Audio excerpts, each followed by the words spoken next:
गुरुजी के महासमाधि दिवस के बारे में नई संगत को नहीं पता समाधि दिवस क्या है। आज हम इसी टॉपिक पर बात करने वाले हैं। जय गुरुजी। 31 मई 2007 ये डेट सभी को पता है। ये दिन गुरुजी का महासमाधि दिवस है। गुरुजी ने समाधि किस तरह से ली, उन्होंने चोला कैसे छोड़ा, कितना मुश्किल रहा होगा संगत के लिए। वो दिन बहुत मुश्किल टाइम था। इसके बारे में सोचने से ही हमारी आंखें भर जाती है। अगर कोई भी इस दुनिया में इंसानी रूप में आता है तो उसे एक दिन जाना ही पड़ता है। गुरुजी ने कहा कि मैं भी जा रहा हूँ, इंसानी चोले में हूँ तो तुम्हें भी जाना है। ये सारा खेल गुरुजी का रचाया हुआ था।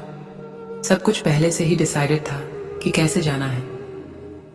गुरुजी ने अपनी संगत से काफ़ी टाइम पहले ही कहना शुरू कर दिया था कि बृहस्पति दिन की पूर्णमासी में चला जाऊंगा। सभी संगत गुरुजी की इस बात को मजाक समझती थी कि गुरुजी मजाक कर रहे होंगे, क्योंकि गुरुजी एकदम हेल्दी थे। गुरुजी को खांसी थी। उस टाइम संगत उन्हें कहती थी, गुरुजी डॉक्टर को दिखाओ, लेकिन गुरुजी कहते थे तुम्हारी डॉक्टर भी फेल हो जाएगी। मैंने कहा मैं बृहस्पति दी पूर्णमासी नू चला जाऊंगा।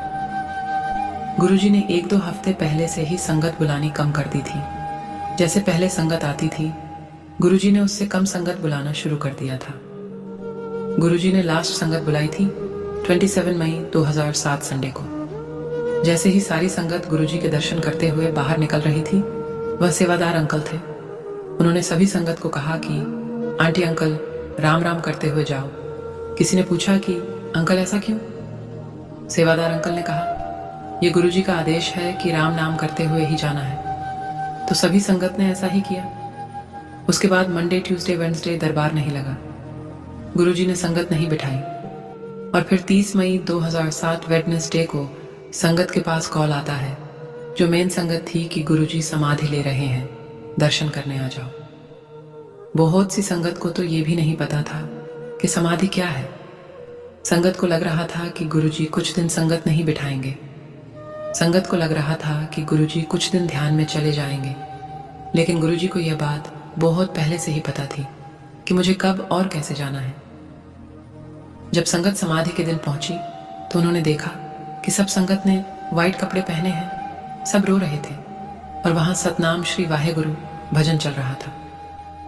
फिर बेसमेंट से एक एम्बुलेंस आई। उसके अंदर एक बॉक्स था शीशे वाला, जिसमें गुरुजी लेटे हुए थे।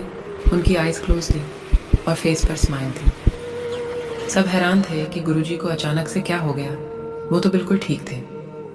सब गुरुजी की आखिरी फोटो भी ले रहे थे। वो टाइम बहुत